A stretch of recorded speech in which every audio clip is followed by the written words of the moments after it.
Hai, perkenalkan nama lengkap saya Maria Roslian Anisti. Saya mahasiswa dari Universitas Nusa Cendana Kupang, Fakultas Ilmu Sosial dan Ilmu Politik, jurusan Sosiologi. Kali ini saya akan mereview buku ke-15 mata kuliah Sosiologi Komunikasi. Untuk teman-teman yang ingin mengetahui materinya, silakan menonton ya. Dan jangan lupa like, comment, and subscribe. Pertama akan dijelaskan teori ruang lingkup publik, konsep dan debat. Teori ruang lingkup publik terutama dikaitkan dengan karya Jürgen Habermas. Dia mendefinisikan ruang publik sebagai ruang kritis di mana orang-orang pribadi berkumpul sebagai publik, melawan otoritas publik itu sendiri untuk terlibat mereka dalam perdebatan antara aturan umum yang mengatur hubungan interpretasi ranah publik sebagai arena yang memfasilitasi komunikasi politik di mana individu dapat terlibat dan menantang otoritas publik, yaitu pemerintah pada awalnya diabstraksi oleh Habermas sebagai kategori sejarah. Inti dari kategori sejarah ini adalah transformasi masyarakat borjuis Eropa selama berabad-abad. Transformasi yang melibat lembaga-lembaga ruang publik di berbagai Eropa negara berubah dari dunia huruf seperti buku, jurnal, dan kritikus ke kedai kopi, salon, dan komoditas meja. Sebelum mengalami penurunan di era media massa bagi Habermas, ranah publik memberikan teori kritis untuk memahami sistem media massa modern dengan meninjau kategori sejarah masyarakat di bidang itu. Habermas menyatakan bahwa di era media massa, dunia huruf dulu digantikan oleh dunia konsumsi budaya, pseudo publik atau palsu swasta. Habermas tahun 1889. Media massa menempati peran sentral dalam teori ranah publik Habermas. Habermas mengakui bahwa media massa memainkan peran krusial dalam politik komunikasi di abad ke-20, tetapi ia menganggap perannya berbahaya bagi ruang publik. Dunia huruf digantikan oleh konsumsi budaya publik, palsu atau swasta, palsu di mana interaktif dialog antar individu telah diubah menjadi konsumsi massal produksi budaya standar yang dibuat oleh organisasi media. Pertukaran informasi berkembang menjadi lingkaran produksi dan konsumsi dan diskusi. Sekarang menjadi bisnis, menjadi formal. Memimpin menurut pandangannya ke penurunan ranah publik di era media massa, menyebutkannya sebagai penolakan.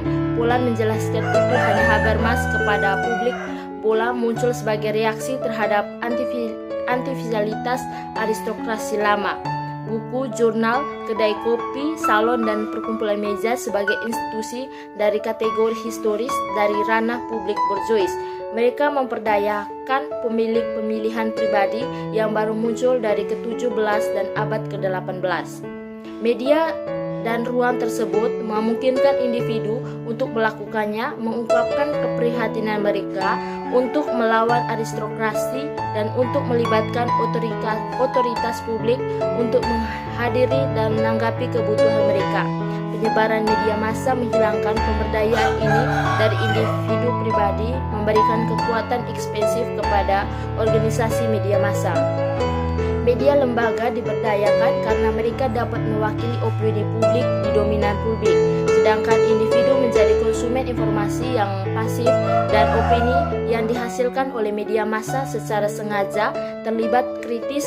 Perdebatan tidak lagi dilakukan di ruang publik, melainkan komunikasi seputar masalah publik menjadi bergantung pada standar informasi dan barang opini yang dipilih dan dibuat oleh organisasi media. Seperti apa opini publik seharusnya dan bagaimana opini tersebut seharusnya diungkapkan sekarang ditentukan oleh media massa.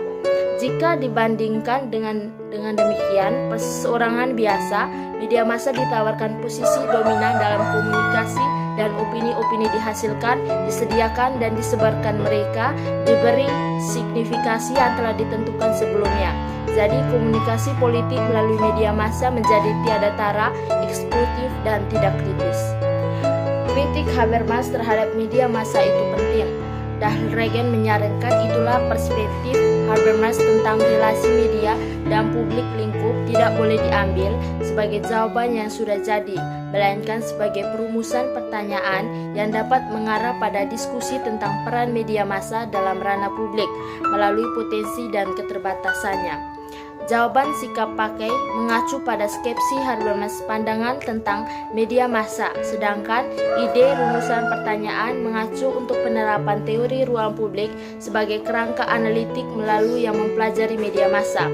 Dahlgren menekankan bahwa analisis Habermas tentang peran media massa dalam komunikasi publik kontemporer melalui kerangka ruang publik sangat penting, meskipun kesimpulan yang dia capai telah ditantang secara kritis. Sekian penjelasan tentang dunia bersama yang saya review dari buku ke-15 Sosiologi Komunikasi. Sekian dan terima kasih.